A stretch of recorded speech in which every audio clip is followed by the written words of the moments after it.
pues si no son compatibles con resonancia, se tienen que hacer con otros métodos. Pueden generar quemaduras graves incluso cuando pues hay un elemento metálico no compatible con el resonador.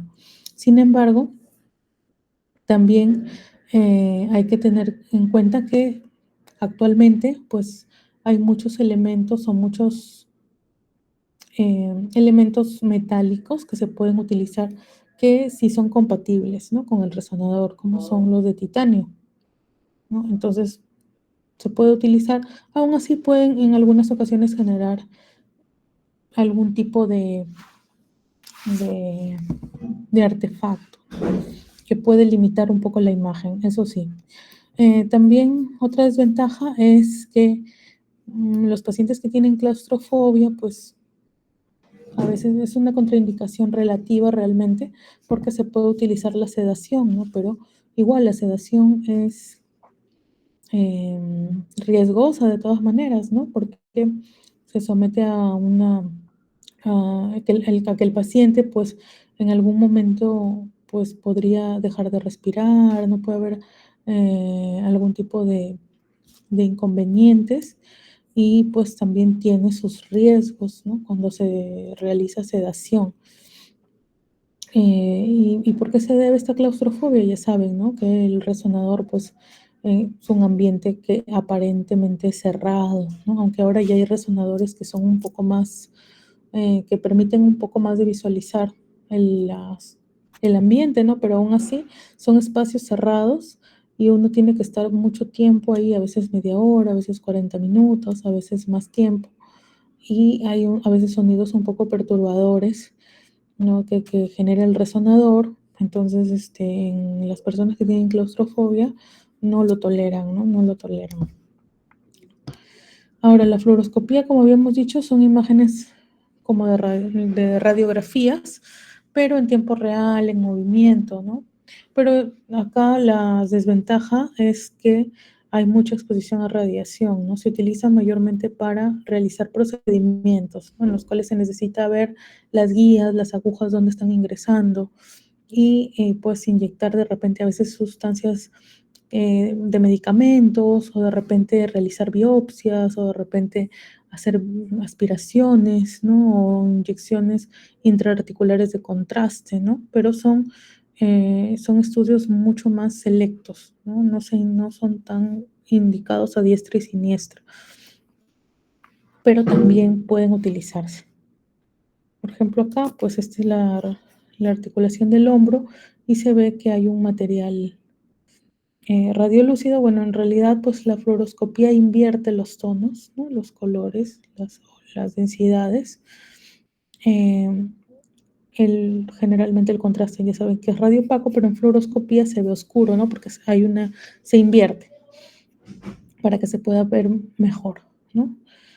Y pues acá también, ¿no?, está invertida la coloración, por eso los huesos se ven radiolúcidos, que en realidad son radioopacos, ¿no? Y se pueden utilizar, pues, colocar catéteres, hacer, pues, colocar agujas, ¿no?, aspiraciones, biopsias.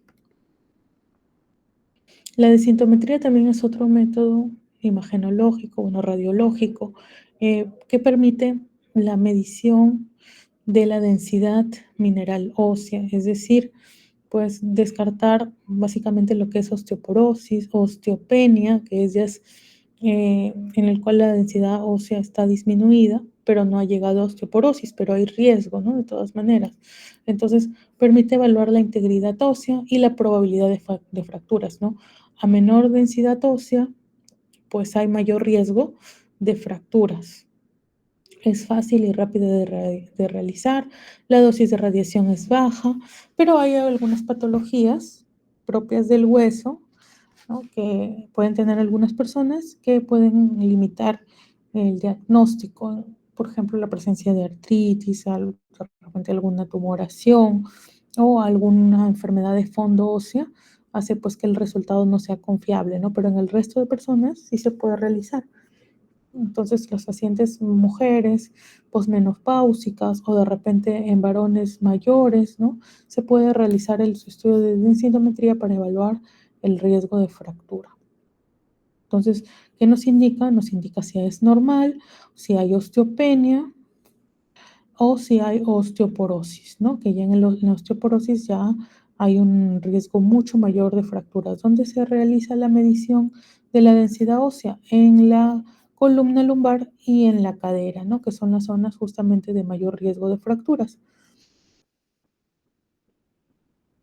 El ultrasonido es otro tipo de estudio que se puede realizar también para la evaluación de las partes blandas, ¿no? Como hemos dicho, la ecografía, los ultrasonidos no nos ayudan en la evaluación ósea.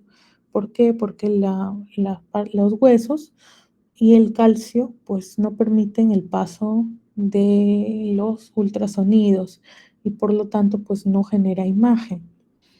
Sin embargo, para la evaluación de las partes blandas sí nos pueden ayudar, ¿no? Siendo aún así el método de elección para la valoración de las partes blandas la resonancia magnética. Mayormente se usa para el estudio de tejidos blandos, pero superficiales, ¿no? Y algunas articulaciones, por ejemplo, la articulación del hombro, de la rodilla, de la cadera, ¿no? Pero aún así, el método de elección para estos, o donde podemos encontrar mayor resolución, es la resonancia magnética. Las ventajas es que es altamente disponible y las desventajas es que su sensibilidad es baja a intermedia y bueno, la misma desventaja de la ecografía, ¿no? Para todo siempre es que es operador dependiente. Entonces, ¿qué permite ver bien? La piel, tejido celular subcutáneo, la, los músculos, ¿no? La, la capa muscular y pues algunos tendones, ligamentos y el espacio articular, ¿no? Que cuando, por ejemplo, hay derrame articular, se va a ver anecogénico, ¿no? Ya saben que el líquido se ve hipoecogénico o anecogénico. También podemos evaluar, como les había mencionado, la articulación del hombro, ¿no? Para evaluar la indemnidad del manguito rotador y, bueno, de la rodilla, que son las articulaciones más grandes. La gammagrafía ósea, si bien es cierta, no, no es parte de la especialidad de imagenología, ¿no? Hay una especialidad aparte, ¿no? Que es la medicina nuclear, que se encarga de la valoración, ¿no? De la gammagrafía, pero es importante conocerla, ¿no? ¿Cuándo se puede solicitar para descartar metástasis? Mayormente son imágenes de todo el cuerpo, ¿no? Entonces se descartan metástasis, a veces fracturas por sobrecarga, fracturas ocultas también podrían evidenciarse en gammagrafía y la presencia de osteomielitis. Tiene alta sensibilidad, pero baja especificidad. Perdón. Entonces, por acá, por ejemplo, tenemos que hay áreas de mayor captación del metabolito. En estos casos, en el caso de la gammagrafía, se inyecta el metabolito y en las áreas que más se concentre pues quiere decir que hay algún tipo de patología, ¿no? Por ejemplo, acá en el pie, ponte en este pie, se ve aquí un área de oscurecida, ¿no? Entonces, acá pues se trataba de una fractura. Y pues acá en pacientes, ¿no? Para descartar algún tipo de lesiones secundarias, ¿no? También se puede utilizar. Y bueno, va a depender de lo que uno quiere descartar del metabolito que va a utilizar, ¿no? Hay diferentes tipos de metabolito, como son, por ejemplo, el tecnesio 99, que ya habrán escuchado. Acá, miren cómo la captación del metabolito es mucho mayor, ¿no? Indica metástasis. Y acá en esta zona indicaba osteomielitis. En cuanto al desarrollo óseo, es importante recordar, ¿no? Porque ustedes ya han llevado pues en anatomía, me imagino que también en embriología, ya llevaron embriología, cómo es que se desarrolla el hueso, ¿no? Hay tipos de osificación, ¿no? Endocondral, ¿no? Y la osificación intramembranosa. Pues acá vamos a recordar un poco la osificación o el desarrollo óseo de los huesos largos para tener presente algunas variaciones en imágenes que vamos a tener cuando los huesos son inmaduros, ¿no? Cuando recién se están formando. para saber reconocer, pues, para saber reconocerlos en las radiografías de niños. Entonces, hay que recordar en el caso de los huesos largos, la osificación es endocondral y pues va a estar a base de tejido cartilaginoso.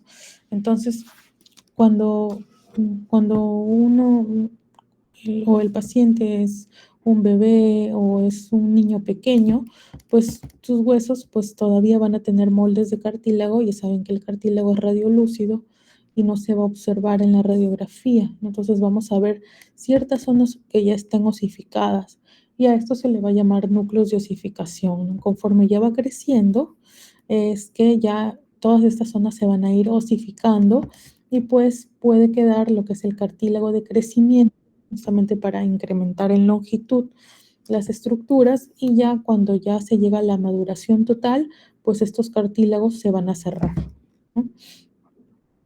Es importante conocer que estos cartílagos de crecimiento, bueno, se van a apreciar, como les decía, radiolúcidos para no confundirlos con fracturas, ¿no? Porque como son lineales, muchas veces se confunden con fracturas, ¿no? Y en niños estas imágenes van a ser muy frecuentes para ustedes, entonces hay que tener cuidado de pensar que se trata de una fractura cuando en realidad es algo normal, porque puede pasar.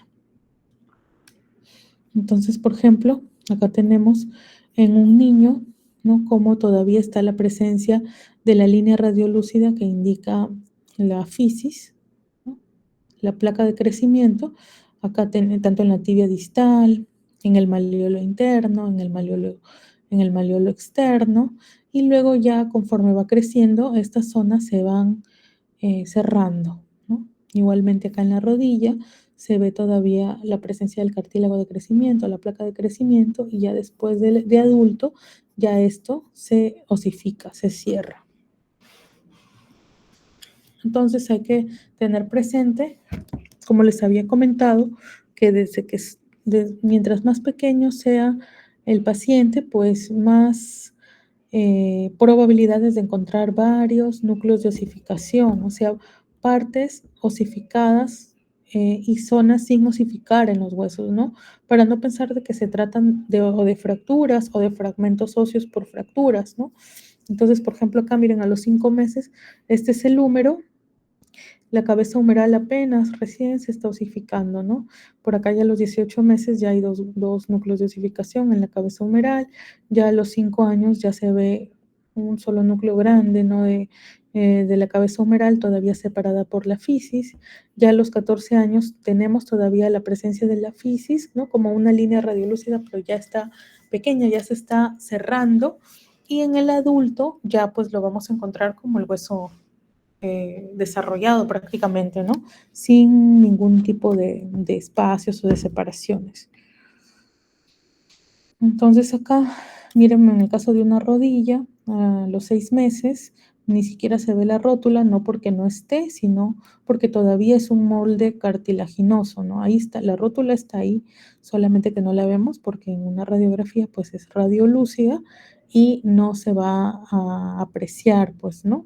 Pero en sí el molde cartilaginoso está presente. Conforme van pasando los años, miren, a los 3 añitos ya aparece por acá una pequeña osificación de la rótula. A los 6 años, ya un poco mayor, igualmente ya están más desarrollados la tibia, ¿no? El fémur distal, el peroné. Todavía presenta la placa de crecimiento, ¿no? Porque es un niño en crecimiento. A los 12 años ya se ve mucho más desarrollo, la placa de crecimiento ya va disminuyendo también conforme pasa la edad de espesor, y pues a los 15 años ya donde prácticamente ya alcanzó la estatura de adulto, pues ya se aprecia completamente ya cerrado, ¿no? Ya no tenemos ningún espacio, ningún área de crecimiento todavía. Bueno, en estos casos ya está completamente cerrado, ¿no? Ya adquiere la morfología final de adulto, ya, los huesos. Es importante esto conocer porque se puede utilizar la evaluación de la edad ósea, ¿no? Para ver o para poder evaluar lo que es la talla, ¿no? La talla en los casos de algún tipo de patología endocrinológica, ¿no? Para intentar ver la talla actual y cómo va a ser también la talla final, ¿no? Entonces, hay, aparte de la evaluación de la talla, perdón, de la edad cronológica, se puede realizar la evaluación de la edad ósea, ¿no? Para ver eh, la talla final, ¿no? Del niño. Entonces, ¿cómo se puede realizar esto? Hay varios métodos, ¿no? Varios métodos. El que se utiliza mayor frecuente es el de Greulich-Pyle. Este lo utilizamos acá en Perú y en la mayoría de países en realidad se utiliza este método, ¿no? El método de Greulich-Pyle en el cual se utiliza la mano no dominante, ¿no? En la cual se va a hacer la evaluación de la edad ósea, ¿no? En este caso, pues la mayoría de personas son diestros, por lo tanto, se utiliza la valoración de la mano izquierda. Y vamos a comparar la radiografía del paciente con un atlas, ¿no? Justamente el atlas lleva este nombre, atlas de Greulich-Pyle, en el que pues vamos a tener las imágenes de las manos izquierdas de niños a diferentes edades, ¿no? De niños con estatura normal, con su talla ósea normal para la edad, ¿no? De diferentes edades. Entonces vamos a ir comparando la radiografía del paciente con la radiografía que debería, ¿no? Que es la normal para su edad. Y vamos a ir viendo, ¿no? Si según se encuentra en esa edad ósea o si se encuentra en edad óseas menores o en edades óseas mayores, ¿no? Cuando tiene una edad ósea menor, sin pasar los 2 años, ¿no? 2 años menos ni 2 años más, pues cuando tiene una talla ósea menor, pues hay posibilidad de que ese niño pueda crecer un poco más, ¿no? Porque hay más tiempo para que la placa de crecimiento pues cierre, ¿no? Pero si ya, por ejemplo, tiene una edad de tal vez 10 años, 11 años, pero tiene una edad ósea de 16 años, de 15 años, ya indica que ya prácticamente las placas de crecimiento están cerradas y pues hasta ahí esa es la estatura final, ¿no? Entonces, para poder evaluar la talla, se puede utilizar justamente estos métodos, ¿no? Y el que más usamos es el de Greulich-Pyle. En este, pues, la valoración es la de la mano no dominante, mayormente la mano izquierda, pero pues en los casos de los niños zurdos o de los pacientes que son zurdos, se utiliza la radiografía de la mano derecha. Justamente por acá tengo un atlas que les voy a mostrar para que más o menos para que lo puedan apreciar. Un ratito.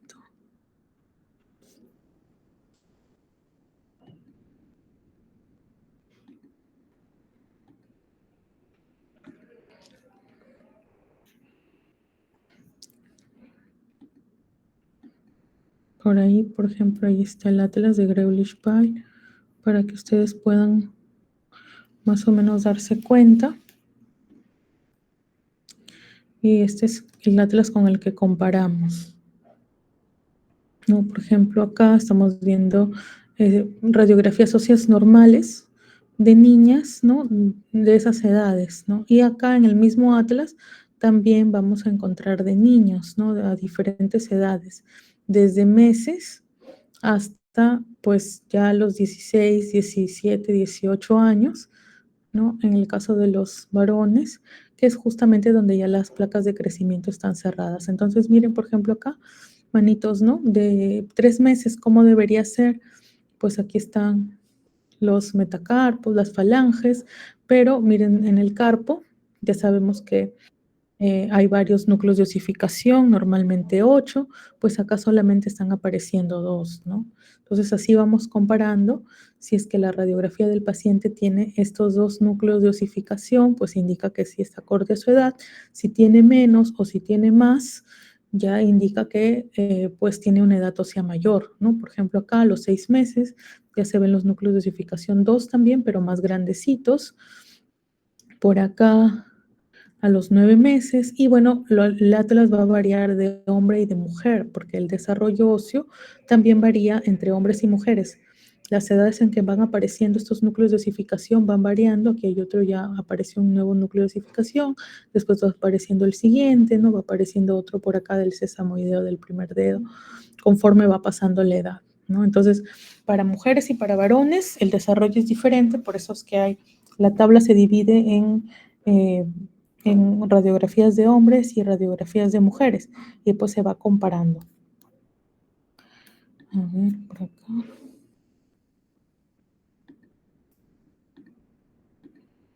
Continuamos entonces.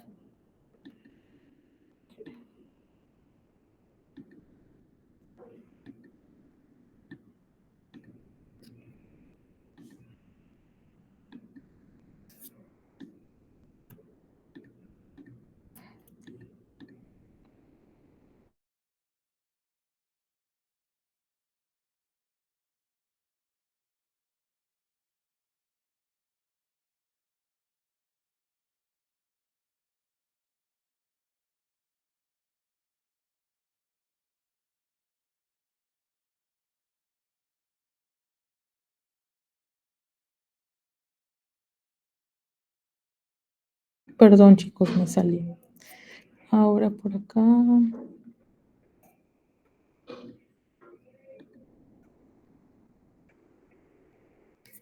Entonces continuamos.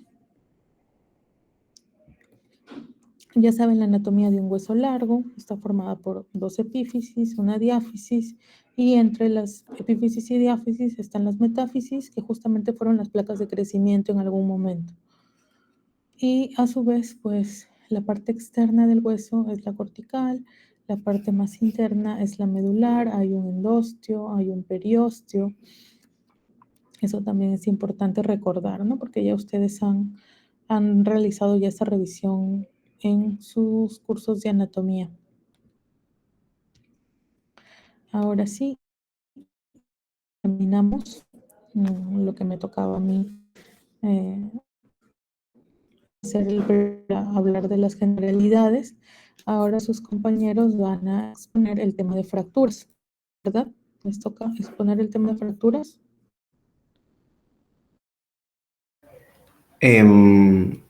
Docente, nos tocaba exponer el grupo 5, que es ACV hemorrágico. No llegaron a exponer. Ah, ya. Y el tema de fracturas también lo tienen preparado, ¿verdad? Sí, doctora, ya está preparado Por- la exposición. ya. Entonces, bueno, esta es la primera parte de, yo pensaba de que es que con el resto de grupos estoy, justamente ya había terminado la parte de ese hemorrágico, pensaba que con ustedes también. Si no, pues vamos escuchándole a sus compañeros la parte de ese hemorrágico para concluir la parte de neuro y luego ya, si nos da tiempo, expone el siguiente grupo. Y si no, esto quedaría como las generalidades, ¿no? De la parte de músculo esquelético.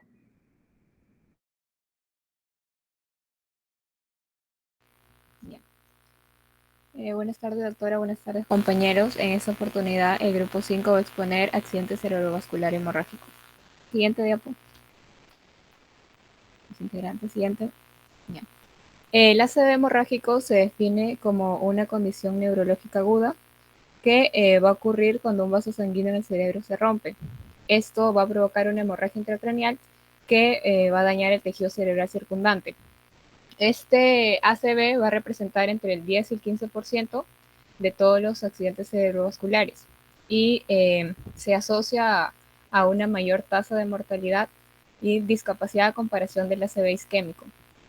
La hemorragia puede localizarse en el parénquima cerebral, en este caso una hemorragia intracerebral, o en el espacio subaranoideo, una hemorragia subaranoidea, y puede estar causada por diversas etiologías como la hipertensión arterial crónica, aneurismas rotos, malformaciones arteriovenosas, trastorno de coagulación o traumatismos. Este sangrado lo que va a hacer es que va a aumentar la presión intracraneal, va a dañar directamente el tejido neuronal y va a provocar una respuesta que puede agravar el pronóstico del paciente. Siguiente.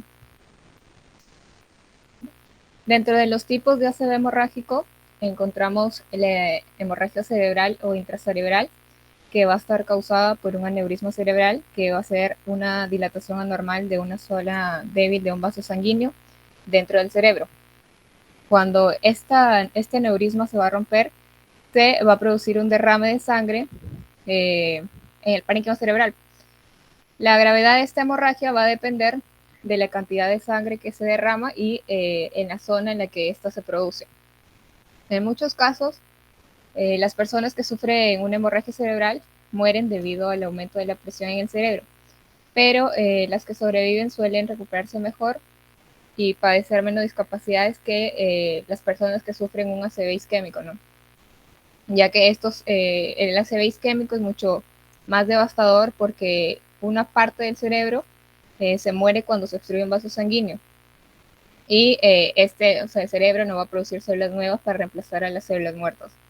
Pero en el caso de la hemorragia cerebral, el accidente cerebrovascular va a ser causado por la presión de la sangre que va a empujar contra una parte del cerebro. Y si la persona sobrevive, la presión va a disminuir lentamente y el cerebro puede recuperar las funciones que ha perdido. Siguiente. El otro tipo es la hemorragia subaranoidea. Esto se deberá producir cuando se rompe un vaso sanguíneo en la superficie del cerebro. El vaso sanguíneo va a derramar sangre en el espacio comprendido entre el cerebro y el cráneo, ¿no? El espacio subaranoideo. Y en este tipo de hemorragia la sangre no se va a introducir al cerebro. En ambos tipos, tanto en el intracerebral como el subaranoideo, el vaso sanguíneo roto va o puede haberse debilitado debido a una lesión en la cabeza o una malformación congénita. Siguiente. Dentro de los factores de riesgo podemos encontrar la hipertensión arterial, que es uno de los más comunes, que va a causar el ACV hemorrágico. Esta hipertensión prolongada va a producir una degeneración de la media, rotura de la lámina elástica y fragmentación de los músculos de las arterias. Y se va a observar la hipohialinosis, necrosis fibrinoide del subendotelio, microneurismas y dilataciones focales en las arteriolas. Estos microneurismas, estos pequeños microneurismas, también se denominan aneurismas de Charcot. Y los sitios más comunes de esta hemorragia causada por la hipertensión van a ser las arterias penetrantes, que se originan en las arterias basilares o en las arterias cerebrales anterior, media y posterior. Otro factor importante, encontramos la angiopatía mieloide, que es una de las causas de sangrado intracerebral lobar primario en adultos. Y se va a caracterizar por el depósito de péptido betamiloide en los capilares, arteriolas y arterias de tamaño pequeño y también de mediano, ¿no? Ya sea en la corteza cerebral, leptomeninges y cerebelo. Esto va a provocar una hemorragia intracraneal en adultos mayores, comúnmente asociada con variaciones en el gen que codifica la polipoproteína E. Y en el caso de pacientes jóvenes, este se va a presentar como un síndrome familiar y generalmente va a estar asociado a mutaciones en el gen que codifica la proteína precursora mieloide.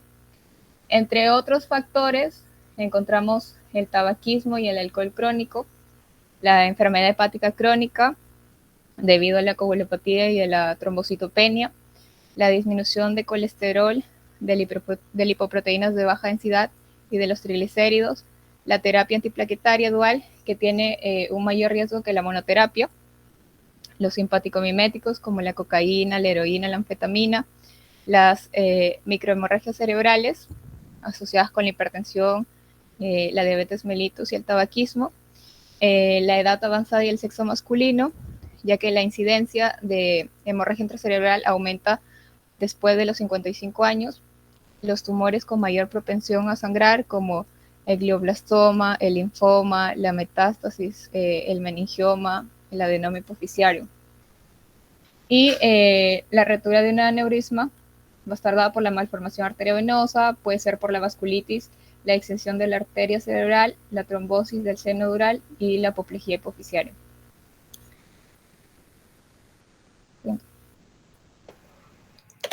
Ya, con respecto a la fisiopatología, lo he dividido de acuerdo a las causas más frecuentes. En el primer grupo está la hemorragia intraparenquimatosa. Aquí la primera etiología más frecuente, más común, es la hemorragia intracerebral hipertensiva, ¿no? Aquí en esta patología va a haber la aparición de microaneurismas denominadas Charcot-Bouchard. Estas microaneurismas son producto de la hipertensión crónica que van a llegar a romperse. Y bueno, su diagnóstico es la tomografía computarizada. Aquí no sé si se logra ver. Aquí la hemorragia se ve de color hiperdenso y alrededor hay una zona hipodensa que es el edema. Con respecto a la otra es la malformación arteriovenosa, que como su mismo nombre lo dice, es una unión anormal entre una arteria y una vena. Lo normal es que entre una arteria y una vena exista un capilar, pero en esta patología hay una unión como que directa y forma la denominada maraña vascular. Esta maraña vascular también puede llegar a romperse por fenómenos de alto flujo. Y miren aquí, esta es una resonancia magnética. T2, nos damos cuenta que es T2 porque aquí el líquido cefalorraquídeo es hiperintenso y la sangre se ve de color hipointenso. Entonces acá se puede ver en el hemisferio derecho que está la malformación arteriovenosa. Y con respecto a la angiopatía amiloide, es otra de las causas más frecuentes, pero en adultos mayores no hipertensos. Básicamente es la acumulación de proteínas amiloides específicamente entre la capa adventicia y la capa media, que debilita la pared del vaso y también puede llegar a romperse. En este caso, esta imagen es una resonancia magnética T1 porque la hemorragia se ve hiperintensa. Es lo contrario de T2. Con respecto al segundo grupo, que es la hemorragia subaranoidea, la causa más frecuente es el traumatismo. En el traumatismo, aquí vamos a ver que se dice primero que en cuanto menor área del impacto, mayor es la gravedad de la lesión. Aquí hay dos tipos de lesiones. La lesión por el golpe, que es la línea, la flechita de color rojo, y la lesión de contragolpe, que es la flechita de color azul. Son dos fuerzas opuestas. La primera se da en el lugar del impacto y la segunda se da por el impacto de rebote. Aquí se puede ver que hay como que una neurona que está como que diseccionada, la parte de arriba se va para la derecha y la parte de abajo se va para la izquierda. Esta es una lesión lateral y la de aquí es una lesión rotacional. Aquí la lesión de la neurona se da como que estuviéramos exprimiendo ropa, ¿no? En movimiento opuesto. Y la segunda es el aneurisma intracraneal. El aneurisma intracraneal es como que una debilidad que hay en el vaso sanguíneo que se dilata. Hay algo también muy importante aquí porque el aneurisma craneal no tiene síntomas. Tenemos síntomas cuando se rompe el aneurisma. Entonces, por ello, yo puedo tener aneurisma, ustedes pueden tener aneurisma y no tenemos síntomas. Recién tenemos síntomas cuando esta se rompe. En esta imagen se puede ver los tipos de aneurismas, siendo la más importante y más frecuente la sacular. Y aquí esta imagen la puse porque quería representar las zonas más frecuentes donde hay estas aneurismas. Aquí está el polígono de Willis, aquí está la arteria cerebral anterior y la comunicante anterior, siendo este el lugar más frecuente. También de la arteria cerebral media y la arteria posterior. Es decir, las aneurismas intracraneales se encuentran mayormente en las bifurcaciones. Este cuadro está relacionado con respecto al tipo traumático, como expliqué anteriormente, donde hay una lesión primaria, que quiere decir se da en el impacto, ¿no? Que puede ser directo y provocar una lesión focal o difusa. Y lo otro es después del trauma, sucede la lesión secundaria, donde puede haber la presencia de pues, hipoxia, hipotensión, estrés oxidativo, inflamación, disfunción de la barrera hematocefálica, edema y muerte neuronal. Con respecto a la importancia del diagnóstico por imagen, ¿cuál es el rol de la prueba por imágenes en la fase aguda? Aquí el rol es, escogemos o tomo o resonancia magnética. Nosotros debemos escoger tomografía porque la tomografía detecta rápidamente si hay la presencia de hemorragia o no. Es decir, si vemos en la imagen una hemorragia, pues descartamos isquemia. Y si no vemos hemorragia, pues es isquemia. Con respecto al pronóstico, mayormente se ve relacionado al aumento de la hipertensión intracraneal, puesto que la hemorragia ocupa un espacio y hace un efecto de masa comprimiendo las estructuras alrededor de ella. Entonces, en esta imagen, si nosotros nos imaginamos una línea media, podemos ver que el tejido cerebral del lado derecho se pasa al lado izquierdo. Podemos ver comprensión, por acá se ve comprensión del ventrículo, se puede ver comprensión también del tronco.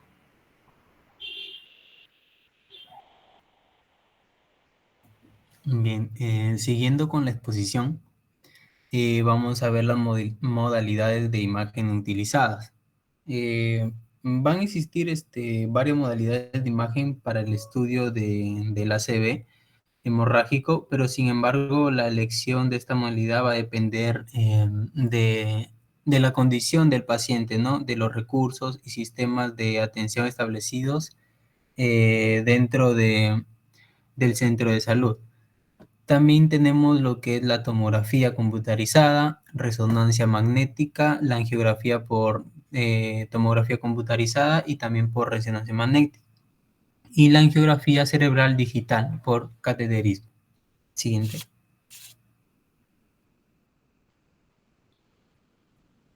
Bien, en la tomografía computarizada es una herramienta de diagnóstico muy relevante ya que permite obtener imágenes de buena resolución.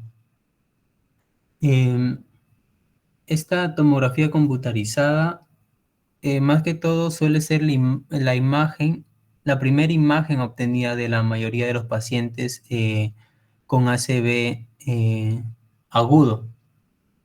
Es la imagen inicial y como podemos observar también nos ayuda a identificar lo que es las isquemias, que lo podemos observar en la primera imagen, en la imagen A. En la imagen A vemos cómo muestra el infarto del hemisferio cerebral en la parte izquierda del cerebro. Pero en la imagen B vemos la hemorragia intracerebral en la región temporal izquierda con extensión al espacio subaracnoideo. Siguiente. En los hallazgos más comunes o más característicos en la hemorragia, en el accidente cerebrovascular hemorrágico, vamos a ver la atenuación del núcleo lenticular, también el signo del ribete insular y el signo del ribete cortical. Como podemos observar en la imagen A, vemos un oscurecimiento y una pérdida de diferenciación tanto de la sustancia gris y de la sustancia blanca. Este vendría a ser lo que es el signo del ribete insular. En cambio, en la imagen B podemos ver un oscurecimiento del núcleo lenticular derecho. Y en la C vemos cómo se borran los surcos corticales derechos, que vendría a ser lo que es el signo del ribete cortical. Siguiente. Bien, con ventajas y limitaciones vamos a tener que es muy eficaz en lo que vendría a ser la fase aguda del ACV hemorrágico debido a su rapidez, sensibilidad para detectar la sangre. Y en una de sus desventajas, más que todo va a depender lo que el paciente, su bajo costo, la disponibilidad y en la mayoría de los centros hospitalarios. En la desventaja vamos a tener limitaciones importantes como su reducida sensibilidad en fases subagudas y crónicas, donde la sangre se vuelve isodensa con respecto al parénquima cerebral. Siguiente.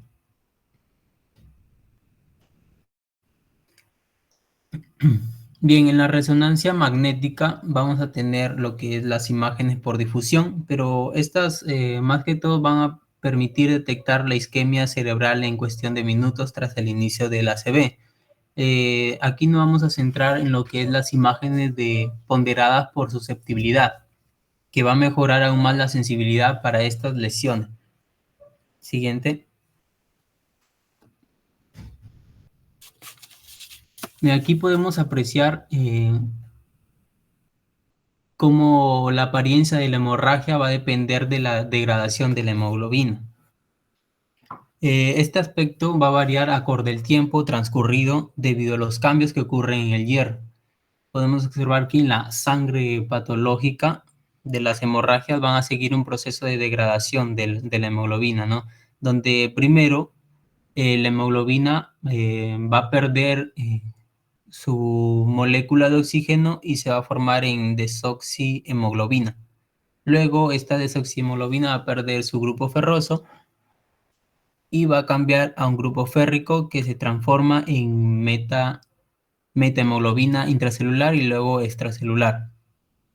Y finalmente se va a degradar en hemosiderina. Estos cambios los vamos a observar aquí en las imágenes, en la resonancia magnética, que nos vamos a centrar en lo que es en la secuencia T1 y la secuencia T2. En la parte derecha vamos a ver cómo lo podemos identificar, lo podemos diferenciar tanto en T1 y en T2. Si nosotros vemos en las diferentes fases, tanto hiperaguda, aguda, subaguda y crónica, lo vamos a ver en el hiperagudo, en T2 lo podemos observar hipertenso, pero en T1 lo vamos a observar isodenso. Isodenso va a ir hasta la fase aguda. Y en cambio en la T2, en la fase aguda, lo vamos a ver en la fase aguda lo vamos a ver muy hipodenso, hipointenso, perdón. Y en cambio en la fase en la que los dos van a estar hipertensos, va a ser en la fase subaguda tardía, que va a durar entre 1 a 4 semanas. Si podemos observar en la fase crónica, la flecha nos va a señalar que tanto en T1 y en T2 va a ser hipointenso, pero si vemos en la imagen en la izquierda, en la fase crónica, vamos a observar que supuestamente lo vamos a encontrar en T2, hiperintenso. Pero ¿por qué nos pone aquí hipointenso en la fase crónica? Se va a referir a la periferia que se está poniendo hipointenso. Y en cambio en la T1 lo vamos a encontrar hipointenso en la fase crónica. Siguiente. Bien, estos son los cambios que se van a dar mediante la degradación de lo que es la hemoglobina en las diferentes fases, que ya lo he mencionado anteriormente. Siguiente. Bien, con angiografía en la angiografía vamos a encontrar también, es particularmente útil para la detención de aneurismas rotos en el contexto de una hemorragia subaracnoidea y así como en el diagnóstico de estenosis oclusivas y trombos arteriales.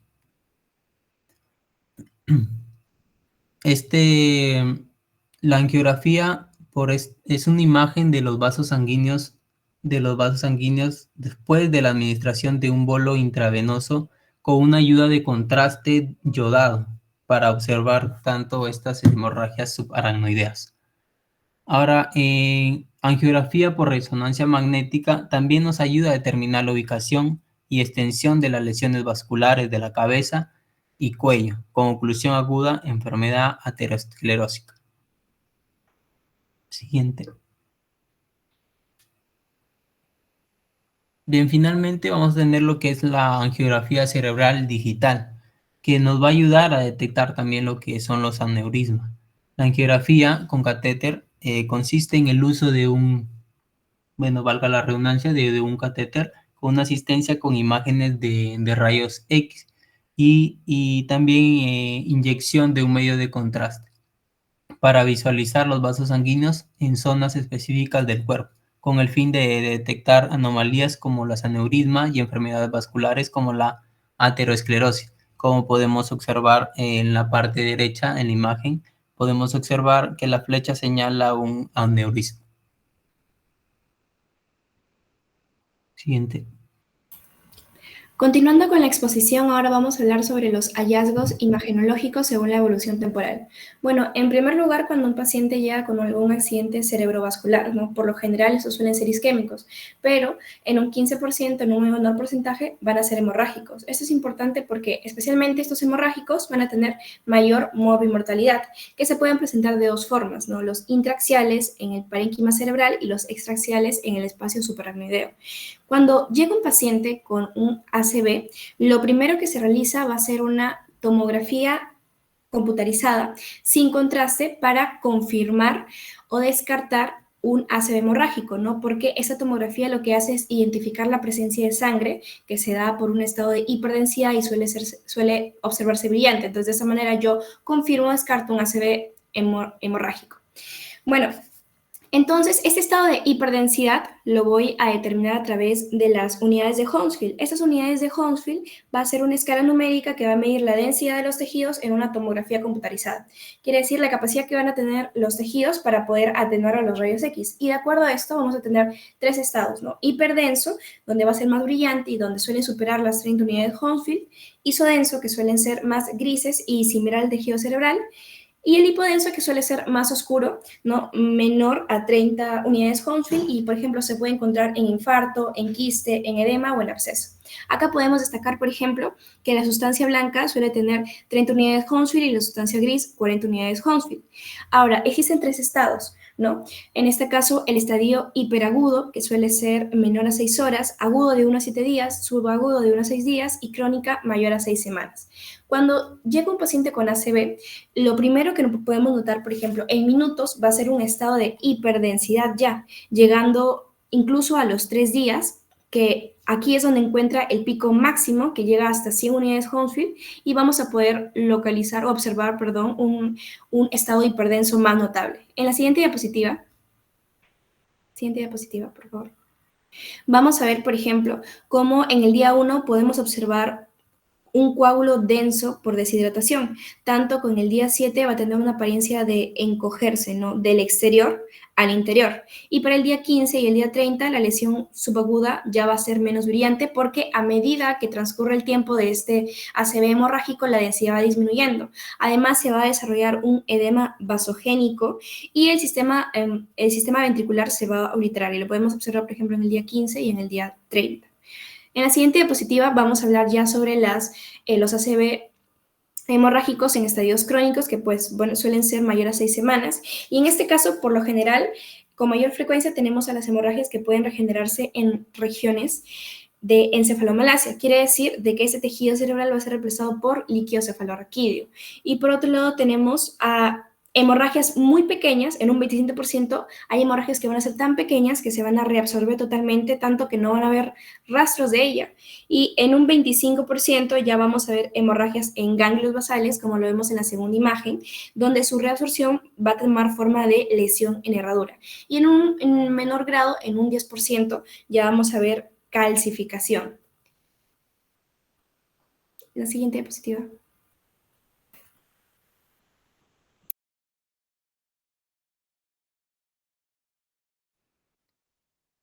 Ya, continuando con la exposición, voy a hablar acerca de lo que es la hemorragia subaracnoidea, ¿no? Es un tipo de accidente cerebrovascular hemorrágico que se va a caracterizar por la extravasación de sangre en el espacio subaracnoideo.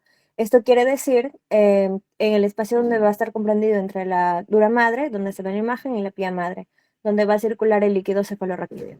Entre este espacio va a contener vasos sanguíneos y van a irrigar el cerebro, y cuando uno de estos se rompe, la sangre se va a mezclar con el líquido cefalorraquídeo, lo cual va a generar una serie de alteraciones neurológicas.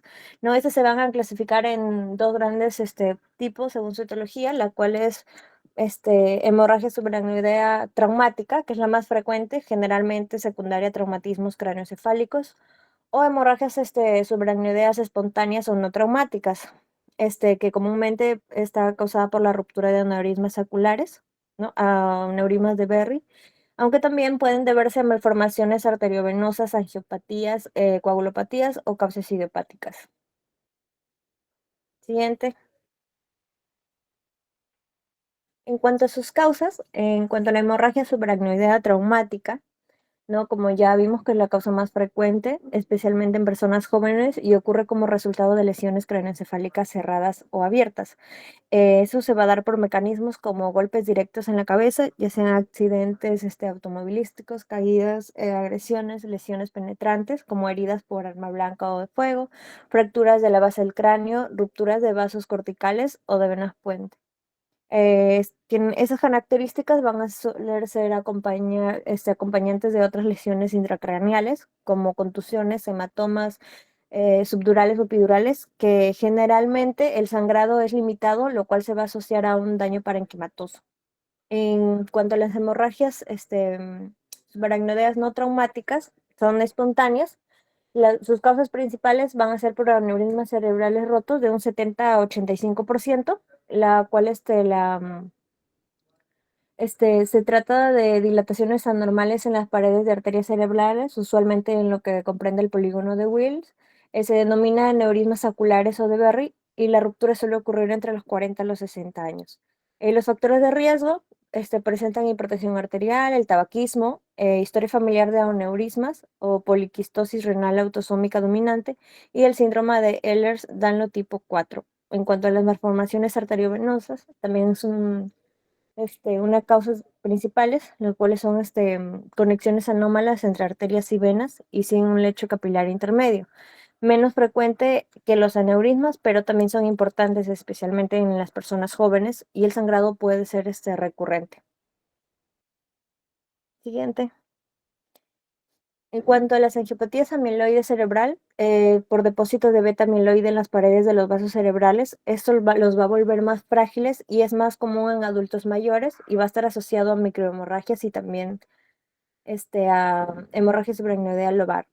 En cuanto a vasculitis del sistema nervioso central, esto se va a dar por inflamación de los vasos cerebrales también, ya sea por causas autoinmunes, como lo es el lupus eritematoso sistémico, o infecciones por vasculitis secundaria sífilis, tuberculosis o VIH.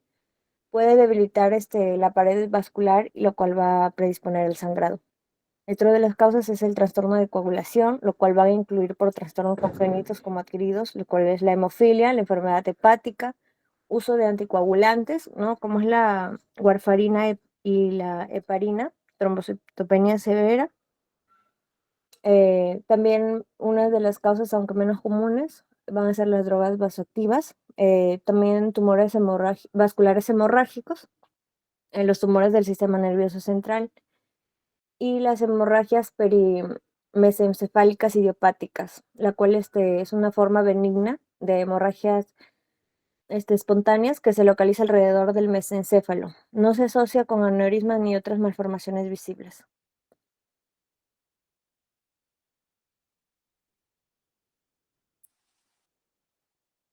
Ya.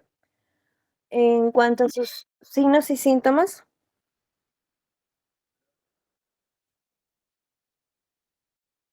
aunque muchas hemorragias subaracnoideas aneurismáticas ocurren de forma súbita y sin aviso previo, en hasta el 30-50% de los casos, los pacientes pueden experimentar síntomas de advertencia días o semanas antes.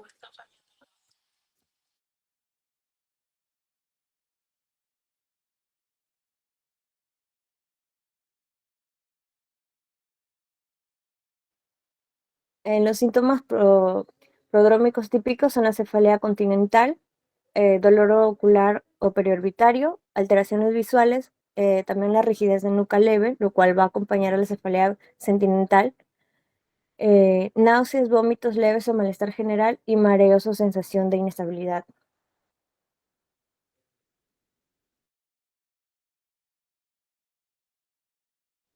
En cuanto a los signos y síntomas después de que ya se ha producido la hemorragia, cuando la aneurisma finalmente se rompe, se produce una hemorragia subaracnoidea franca con síntomas característicos de aparición súbita y gravedad variable.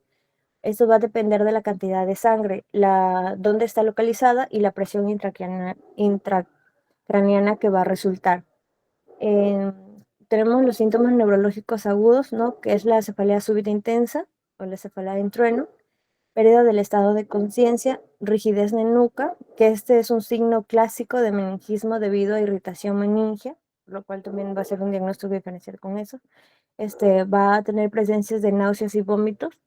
Va a presentar fotofobia y fonofobia, convulsiones en un 10 a 20%, pueden presentarse como crisis, déficits neurológicos focales, no va a presentar eviparesia, afasia, alteraciones de campos visuales, lo cual también resultan de vasoespasmos o sangrado que comprime estas áreas. También parálisis del nervio oculomotor, alteraciones visuales, hipertensión arterial transitoria y bradicardia.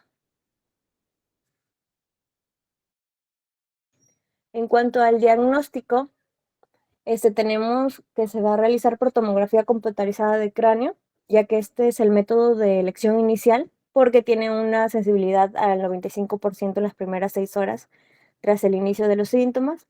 Nos va a permitir detectar la presencia de sangre hiperdensa en el espacio subaracnoideo, no en las cisternas basales, en los surcos y en los ventrículos.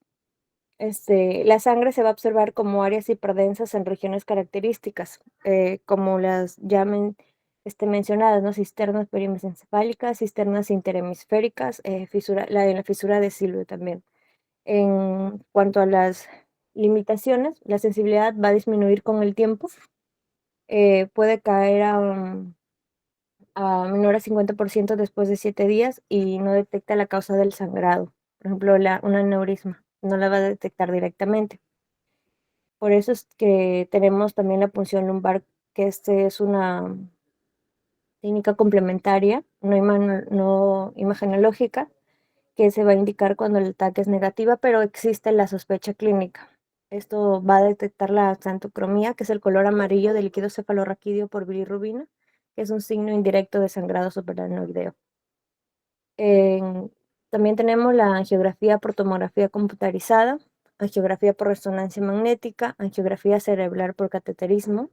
Va a permitir una visualización detallada del sistema arterial cerebral y va a detectar aneurismas pequeños y unas malformaciones arteriovenosas y disecciones. Y la resonancia magnética también, que es menos visible que el ATAC en la fase aguda, pero útil en fases subagudas y crónicas ya mayor a 7 días. Siguiente. Va a ser importante realizar la escala de Hahn-Hess para el diagnóstico y el valor terapéutico, que se va a dividir en 5 grados. En el grado 1 va a ser asintomático o mínima cefalea y ligera rigidez en nuca a un 15%. El grado 2, cefalea moderada o intensa y rigidez en nuca sin déficit neurológico a un 25%. En el grado 3, el paciente ya va a presentar confusión, letargia o ligero déficit focal en 35%. En el grado 4, estupor, hemiparesia moderada o grave, probable también rigidez de nuca, de descerebración y alteración vegetativa a un 70%. Y en el grado 5 ya va a presentar coma profundo y rigidez de descerebración también al 100%. Para evaluar esto también tenemos la escala de Fisher, ¿no? En el grado 1, donde no va a tener evidencia de sangrado en cisternas ni ventrículos, se va a encontrar limpio. En el grado 2, como vemos en la imagen, ya va a haber una sangre difusa fina, ¿no? Con una capa menor a 1 milímetro en cisternas medidas verticalmente. En cuanto al grado 3, ya va a presentar un coágulo grueso cisternal, mayor a 1 milímetro en cisternas medido verticalmente, y en el grado 4 ya también presenta hematomas intraparenquimatoso, hemorragia ventricular y un sangrado difuso.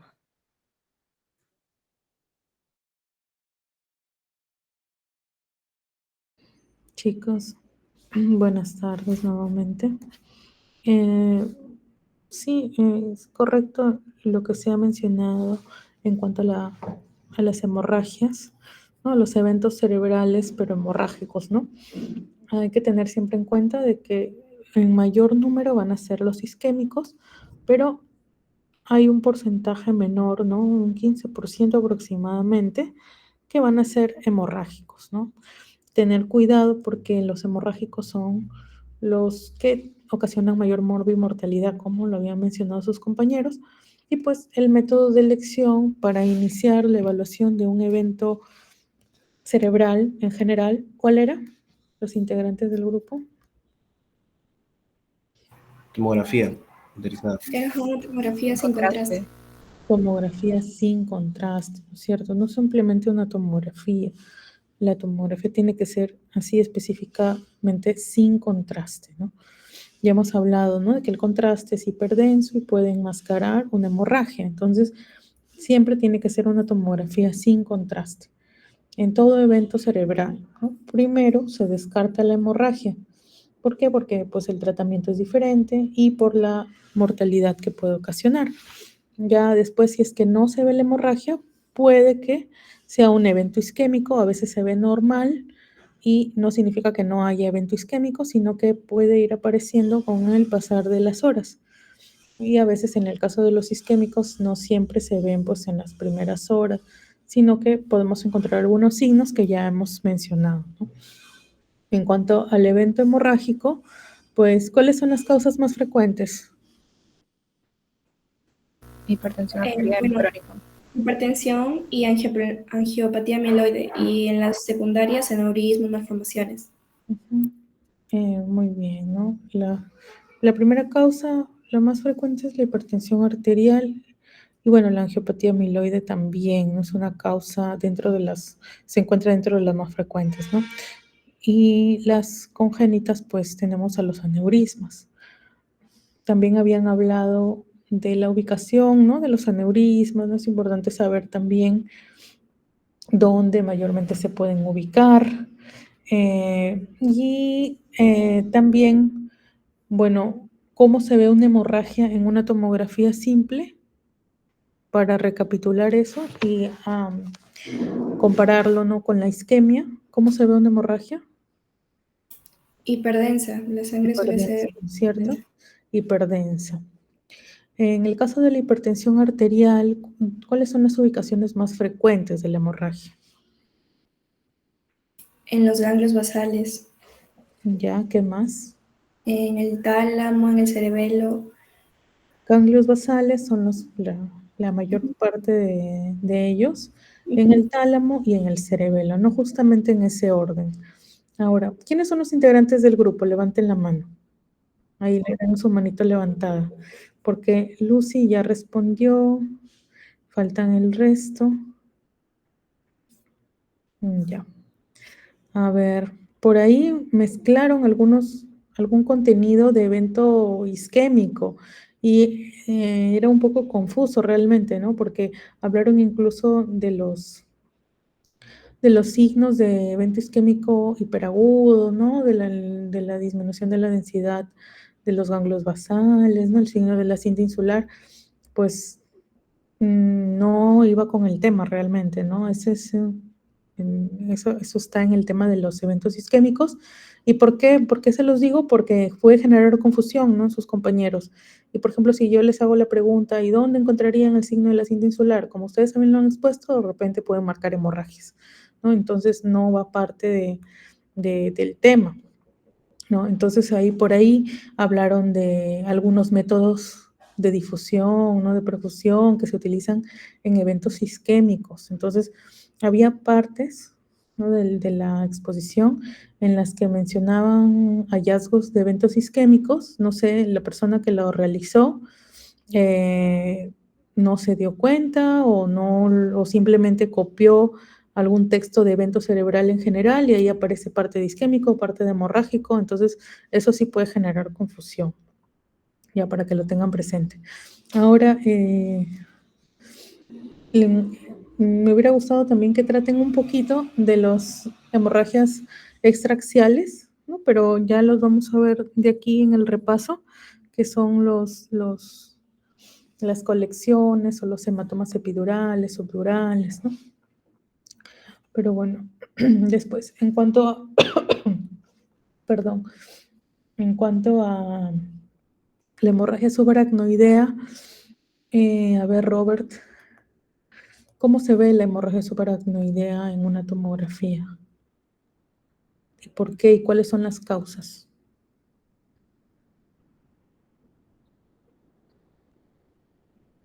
Helen. Ah, sí, perdón, te voy a apagar mi audio, doctora. A ver, En la tomografía, bueno, como ya lo he mencionado, en lo que es la hemorragia se va a ver hiperdensa, ¿no? La sangre. ya, pero o sea, qué partes son las alteradas, ¿no? ¿En dónde se va a ubicar ese sangrado? ¿Y cómo se va a ver?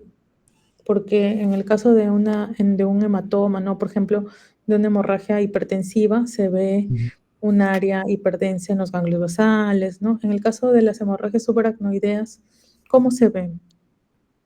¿Dónde se ubica? Bueno, su mismo nombre Un lo área, un área hiperdensa en la cisura de los surcos cerebrales, doctora, en la cisura de Silvia. en las cisuras, en los surcos, en En la la cisterna basal. cisterna, ¿no? Sí, y Entonces, en cuanto a sus causas, van a dividir en causas traumáticas y espontáneas. ya, y las traumáticas, bueno, ya eso por los traumatismos encefalocranianos, ¿no? Y la otra causa, pues, son la rotura de aneurismas, ¿no? Entonces, cuando se tiene una hemorragia subaracnoidea no traumática, pues, ¿qué se le va después de la tomografía? Bueno, ya ven ahí, ¿no? Que es una hemorragia subaracnoidea y el paciente no tiene antecedente de trauma. ¿Qué estudio le podrían solicitar? Una angiografía cerebral. Angiografía cerebral. ¿Qué más? Punción lumbar también. Bueno, también, ¿no? Pero en cuanto a imágenes, en realidad la punción Doppler. lumbar es la punción lumbar es para saber, pues, si hay o no hay, ¿no? Pero para ver la causa. Por ejemplo, fue no traumática, como les digo. Angiografía cerebral por cateterismo. En realidad es un método bien invasivo. Si tienen un tomógrafo, pues se le puede pedir una angiotomografía, ¿no? Porque hay que diferenciar la angiografía cerebral, que son por rayos X, ¿no?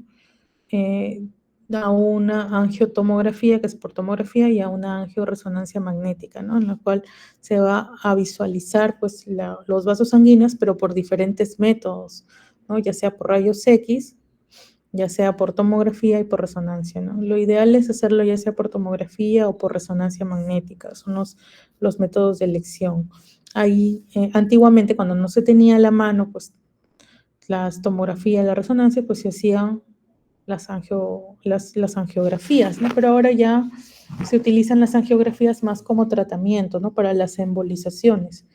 Pero para el diagnóstico se utiliza pues la tomografía, la angiotomografía y la angioresonancia magnética. Es diferente a una tomografía con contraste de una resonancia magnética con contraste, ¿no? Porque las angio requieren otro tipo de material, ¿no? ¿Para qué? Para que el bolo de contraste vaya de manera más rápida y pinte y se pueda determinar con mayor precisión la forma de los vasos sanguíneos, ¿no? Y también, pues, si es que hubiera la presencia de aneurisma, se ve mucho mejor, ¿no? A veces en una tomografía con contraste no necesariamente se ven los aneurismas. Cuando son pequeños no se ven, porque no se llegan a pintar a veces todos los vasos sanguíneos. En cambio, en una angiotomografía o una angioresonancia, ahí sí. Lucy, ¿está levantando la mano? Ah, no, yo soy parte del grupo. Ya, eso es lo que me pareció ahorita como que hubieras levantado recién. Sí, perdón, Lucy. A ver, además ya Lucy ya había respondido. Después, a ver, ¿qué más? ¿Qué otra pregunta? La evolución de la hemorragia, ya la habían mencionado, ¿no? Primero es hiperdensa, luego va bajando a isodenso, y luego ¿qué queda al final?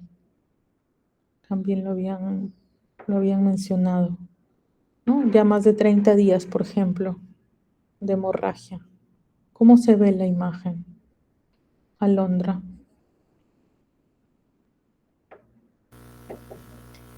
En una hemorragia crónica se Ajá, vería ya hipodenso. hipodensa. Hipodensa con el cetro isodénsico y ¿qué más? Ya.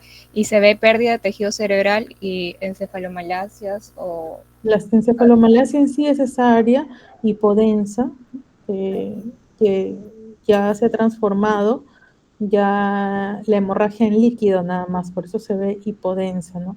Y pues esa área cerebral se pierde, ¿no? Se destruye y queda como un espacio y puede incluso retraer el sistema ventricular, lo puede retraer, lo puede dilatar, ¿no? Entonces, cuando uno ve un área hipodensa de densidad líquida que dilata justamente el ventrículo o el área del ventrículo que está más cerca a esa lesión, pues se trata de un área de encefalomalacia, ¿no? Es como una cicatriz, ¿no? Y esta área de encefalomalacia se puede ver tanto en eventos isquémicos, ¿no? Antiguos, eventos hemorrágicos o a veces también otras lesiones, por ejemplo, pacientes que son operados, ¿no? Y que son, por ejemplo, les retiran un tumor, ¿no? Queda justamente un área de encefalomalacia ahí, ¿no? Es como una secuela, como una cicatriz. O a veces los operan justamente de hemorragias para drenar esas hemorragias, ¿no? Y a veces también queda ahí esa área donde se perdió el tejido, se queda hipodensa. La escala de medición o la escala de gravedad, en el caso de las hemorragias subaracnoideas, ¿cómo se llamaba? Juan Francisco. ¿Se refiere a según la tomografía? Sí, La de Fisher. la de Fisher, ¿no es cierto? No se vayan a olvidar tampoco eso. Muy bien, chicos, entonces hasta aquí nos quedamos en cuanto a las hemorragias. Gracias por su participación. Les voy a dejar mi correo para que me envíen su trabajo y la próxima semana me entregan el físico. Ya, por acá, ¿dónde está? ¿Dónde está? Por acá, mensajes. Ahí les envío mi correo para que me envíen hoy mismo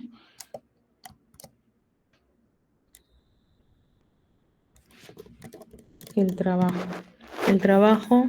Los trabajos que envían se entregan el mismo día. Ya, entonces yo voy a aceptar, como estamos haciéndolo virtual, pues el trabajo, el informe, que me lo envíen a mi correo.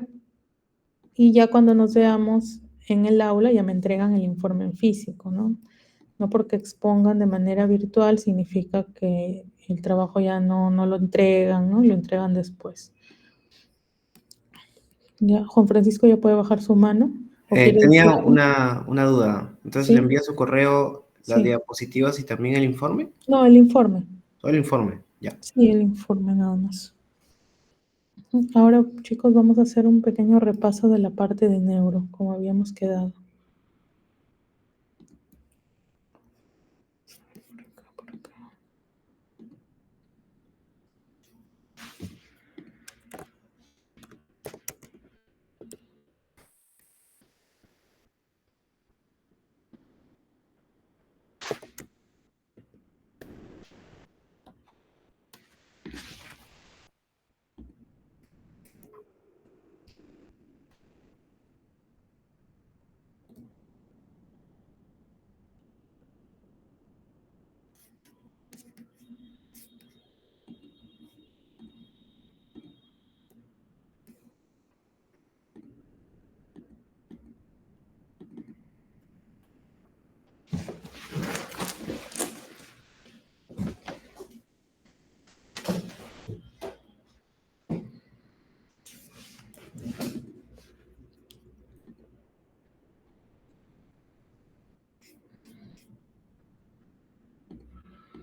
Creo que ya se puede ver mi pantalla, ¿verdad? Entonces, igual ya les compartí esta presentación para que la vayan revisando. La parte de la terminología, eso ya, bueno, eso ya se ha visto en anatomía incluso, ¿no? Los términos de infratentorial, supratentorial, salvo que haya algún tipo de pregunta, los edemas, el edema citotóxico, que generalmente se ve en eventos isquémicos, ¿no? Como lo ven acá, con un evento isquémico, ¿no? Se ve hipodenso justamente porque el edema es citotóxico, pues llena las células de líquido, ¿no? Por eso se ve esa área más hipodensa, mientras que en el caso del edema vasogénico, que se da generalmente por la presencia de tumores o de lesiones infecciosas, se ve como una imagen hipodensa también, pero no difusa, sino como ondeada, ¿no? Y se le llama edema en dedos de guante, ¿no? Y cuando se habla de edema en dedos de guante, pues se está refiriendo al edema vasogénico. Y cuando se tiene este edema, pues a veces no se ve la lesión, es necesario realizar otros estudios, ¿no? Esto se ve mayormente en estudios simples, pues se pide un estudio contrastado o una resonancia magnética y en esos casos a veces ya se puede apreciar. ¿Chicos? ¿Alguna duda? Ya se puede apreciar la lesión, ¿no? Que puede ser una tumoración, puede ser de repente un quiste parasitario, ¿no? El edema generalizado, citotóxico, pues se va a ver todo el parénquima cerebral, todo se va a ver más hipodenso, ¿no? Se pierde la diferenciación entre la sustancia gris y la sustancia blanca. Ya saben que en tomografía la sustancia blanca se ve más oscura que la sustancia gris, ¿no? La sustancia gris es un poquito más clara.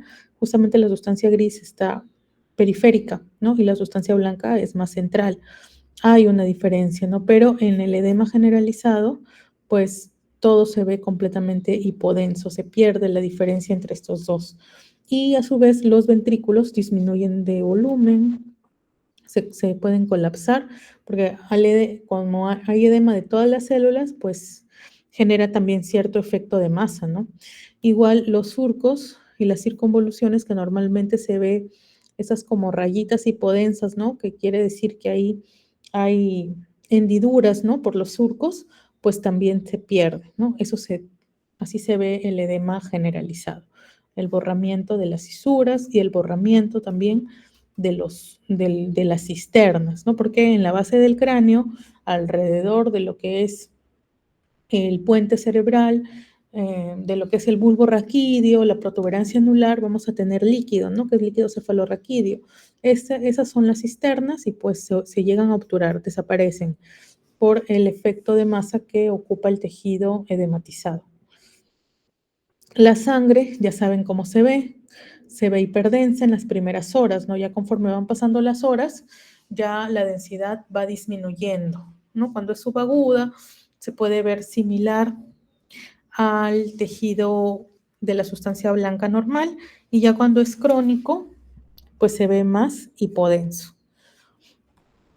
Y como les había mencionado, también hay un efecto hematocrito y eso se produce cuando, a pesar que el sangrado ha sido, por ejemplo, hace varios días o semanas, o sea, es un sangrado subagudo o es un sangrado crónico, pues a pesar de eso todavía hay sangrado activo, ¿no? Entonces, por eso todavía se logra apreciar área hiperdensa, ¿no? Que quiere decir que todavía hay sangrado activo.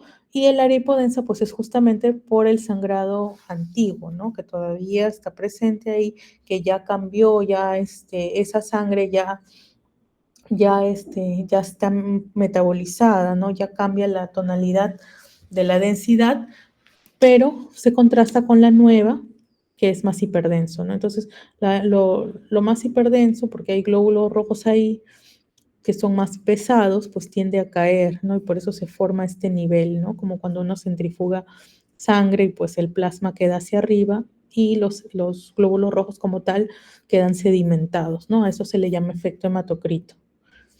La parte de anatomía, bueno, eso ya ustedes ya lo saben, los territorios, ya saben que las arterias cerebrales, lo ideal es que sepan al menos los 3 territorios principales de la arteria cerebral anterior, la cerebral media y la cerebral posterior. Ya sabemos que en el caso de los eventos isquémicos, la arteria que más se afecta es la cerebral media, ¿no es cierto? La cerebral media tiene una distribución de su territorio que es lateral, ¿no? Es a nivel de las zonas parietales, también parte de la zona frontal y parte de la zona temporal, pero son las zonas laterales, ¿no? Mientras que la arteria cerebral anterior son las zonas mediales y mayormente la zona frontal. Ahora, la arteria cerebral posterior, pues es la zona, como su nombre lo indica, irriga a la zona posterior, que incluye lo que es la región occipital.